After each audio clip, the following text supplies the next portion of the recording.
Today I'd like to share with you 10 acrylic painting tips for beginners that you might not have heard of. Small things you can do that can make a big difference and make your life a lot easier when painting. Have you ever gotten to a point in a painting where you're really happy with it, but you have to make a crucial choice and you don't know where to go? You don't know which color to use or if a specific element would go well in a spot?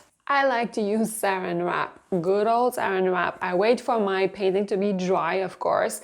Then I put some Saran wrap over the area that I want to test and I try it out right on top of the Saran wrap, and I can do a before and after really quickly. Of course, you could take a photo of your painting, go in Photoshop and fiddle in Photoshop, but Photoshop doesn't give you the same feel as paint and not everybody is familiar with Photoshop. So Saran wrap is a quick and easy way to get it done. Erasing mistakes in acrylic. You don't always have to wait for things to dry and paint over when there's something you don't like about your painting.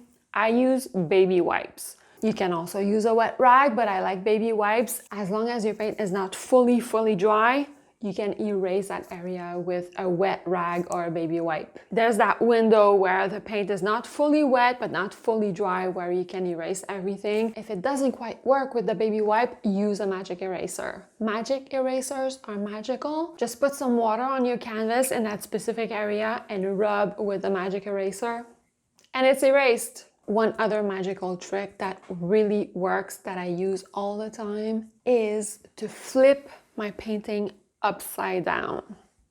Yes, I do this when I'm struggling with a specific area of my painting. For some reason, sometimes things doesn't come out. You don't know what you're doing wrong, but the tree is crooked, the hand doesn't look like a hand.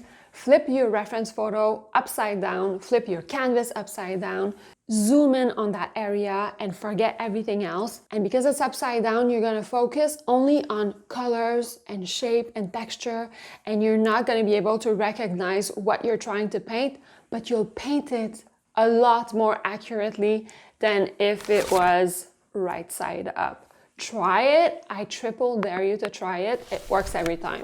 Do you sometimes paint and your colors become all muddy and grayish? Chances are that you don't wash out your brush enough between colors. And my best tip when it comes to washing out the brush is to use 2 jars. One jar is the big old dirty water where when there's a lot of paint on my brush, I go and I rinse out most of it with that dirty water. And when it's almost clean, I go in the clean water to give it a final rinse. This way my colors stay really nice, not muddy. I always have a fresh brush to work with and I don't have to change out my water all the time. 2 water jars. Give it a try. If you get super frustrated that acrylic paint dries too fast, there's a few tricks. You can spray water on your paint palette constantly to keep it wet.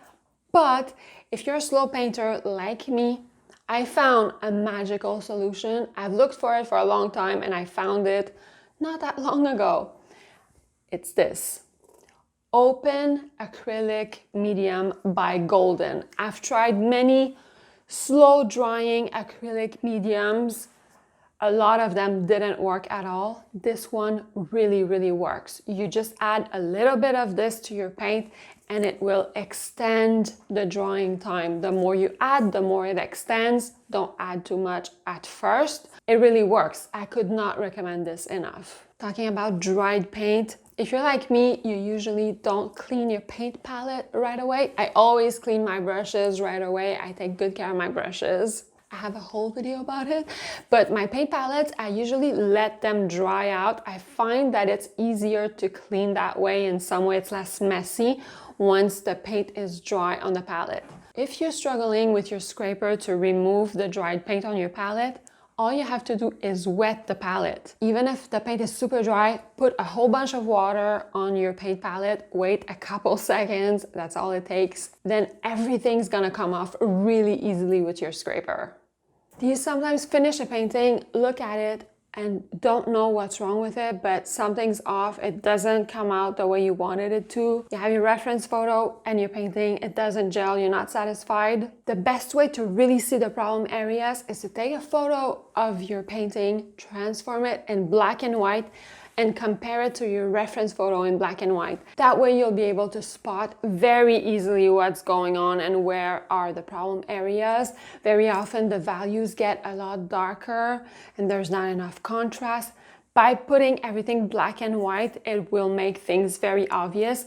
You can also look at your painting in a mirror. Because the image will be flipped, it'll also reset your eye and you'll be able to assess a little bit better. Talking about dark colors, one thing that is very underestimated is the fact that acrylic paints will dry a lot darker than when you mix your colors.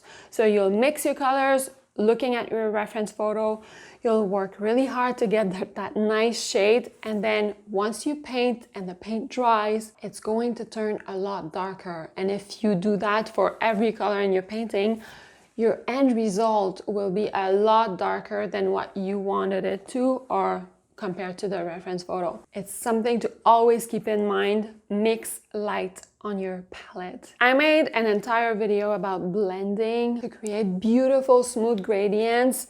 It's a little tricky with acrylic because it dries faster, but one way to do it is to use large paint brushes. When you want to blend and meld the colors together, if you want to have a sunset sky or oceans or a lake or that effect of running water, you can achieve it in one swoop of a large brush on your canvas. Large brushes are very, very useful for gradients, for backgrounds. They're a little bit more expensive, but they help make your life easier. One concept and principle that took me a really long time to absorb, but that is crucial in creating beautiful paintings that are striking and interesting, is the following. Things that are closer to you, like in the horizon, are gonna be larger and also more vivid, like more saturated colors. Things that are farther in the landscape or the horizon are gonna be smaller, obviously to create perspective, but they're also going to be more hazy and the colors are going to be duller, more muted, so you can achieve that by adding a little dot of black to your color. It'll bring down the saturation. Add just the tiniest bit though, but anything that is more grayish or less saturated will give that effect of perspective. So keeping things saturated and large at the forefront and smaller and hazy in the background. If you combine that with cool colors for shadows, purples and blues, and warm colors for light, yellows, orange, and reds, you'll have striking paintings for sure. If you want to know about 10 cool acrylic painting textures and techniques, go watch this one. It's only 6 minutes. It's really good. There's a bunch of good tips in there. Subscribe and hit the bell. I will see you in just a few days for another one. Thanks for watching. Bye.